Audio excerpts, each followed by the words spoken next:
Alright, so here we go. We're going to wrap up the functions lesson. This is going to be the very last part of the functions unit for algebra, power algebra. So let's see what we have here. Now again, we're going to take a look at, kind of sum up everything that we've done and take a look at certain values where we're evaluating a function in certain spots on the x value and the x-axis, and looking at inputs, outputs, which again it goes back to domain and range. So all these things go right back to that xy t-table, and left side of the t-table again being the domain or input values, the right side of the t-table being the output or range values. So let's just see what that means. Alright, let's take a look at some vocabulary here, some names for the x values. Again, look at that, input, domain, already talked about. Independent variable, make sure you remember that, that's very important. The x values, the x variable, or the variable that's in the left side of the t-table is the independent variable, because that is independent upon what is happening in the problem.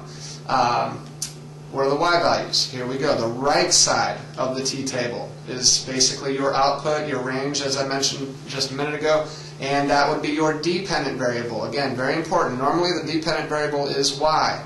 However, if your t-table has a different letter on the right side other than y, it's just, sometimes it can be tailor-made to fit the problem, then that, whatever that letter is, that is your dependent variable. Why? Because that is dependent upon what the x variable is doing on the left side. Alright, so we got to keep that in mind. Also the f of x. Remember, y is the same thing as the f of x, and that is the function notation right there. Okay. And can be used to replace the y value, of course. Alright, so again, if you have a problem that has the f of x notation in it, you can simply swap that for y if it helps. Okay, and again, this is not f times x, although it looks like it. It's just simply function notation, meaning the f of x function. Alright, do they all mean the same thing? Yes. Okay. Alright, so here we go to evaluate functions. First we need to define some terms. Evaluate, here we go. It means to find the value of a certain number after plugging in. So make sure if you're doing that, you plug the value in for the x, and then something's going to happen. The function will do something to that value and then produce a different value in the end. Normally it's different. I mean, once in a while you do get the same value out as you put in, but that's a pure coincidence if you do. Usually it is something different. So here we go. Let's evaluate x plus 2 when x equals 2. Well, here we go with our classic substitution move right here.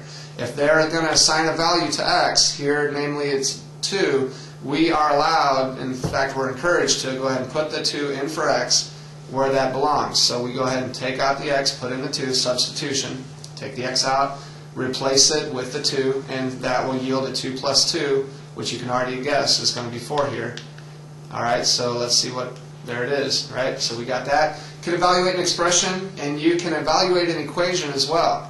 So let's take a look at that. Simplifying now.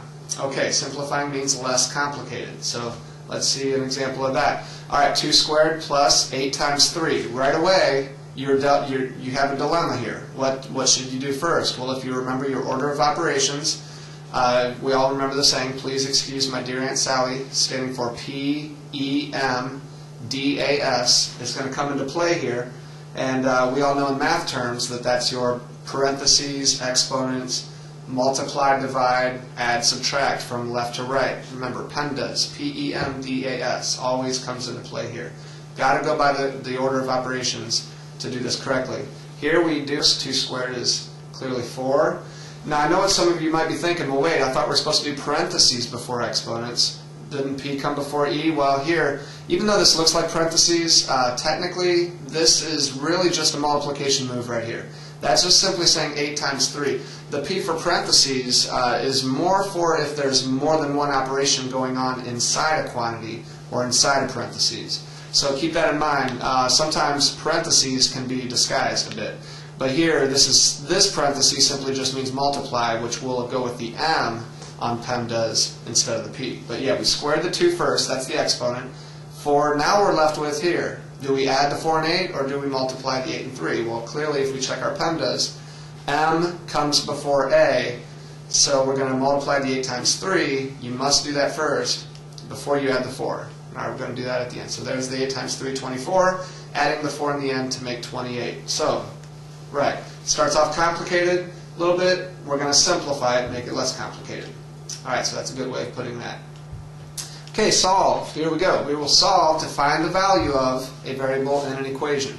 So let's take a look at solving x plus 2 equals 6.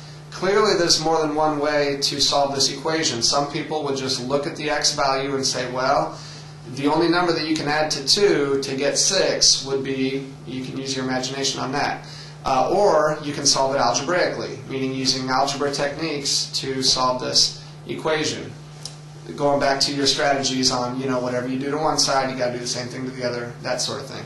But here, if the equation's easy enough, like this, you can simply pick a value for x, substitute it in, and try it and see if it works.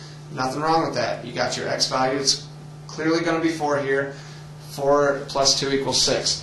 This right here is the algebra way of solving it. They're saying, well, okay, to solve this algebraically, if you're showing addition on the plus 2 with your variable, you would need to do the opposite. Always have to do the opposite to cancel a number off that's with your variable. In this case, the opposite of addition being subtraction. And you can do that as long as you come over here and do the same thing to the other side. And you're left with simply x equals 4 that way as well. So again, I just ran through a couple different ways you could have achieved 4 in that situation. But that is clearly solving the equation right there. All right, let's analyze this real quick.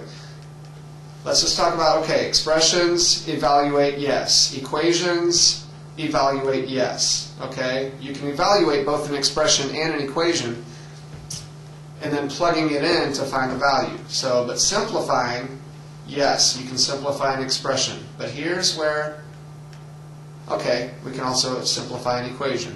Of course, some equations need to be simplified before they can even be solved. But the equation you're generally going to solve. That's the key word with that. But simplifying, yes, you also do that with an equation. Less complicated, and you got your order of operations and PEMDAs that we mentioned a minute ago. All right, and now solving. Here we go. Cannot solve an expression. You can, however, solve an equation. So that works for that. So remember, cannot solve an expression because there's times in the end with an expression at the very end of your problem, you can very well still, and many times you still have a variable in your answer. So x is still unknown with an expression many times. But with an equation, our job is to solve for what the variable is. So we will figure out what x is or whatever the variable in that situation is through an equation. However, an expression, many times you're combining like terms. You're doing what you can to simplify that thing, but you may not have the variable solved in the end. You will still have x in your answer, which is okay. Finding the value of the variable when you solve, so that actually gets the value of x when you solve the equation. And then, of course, your SADMAT acronym for that, too. Okay,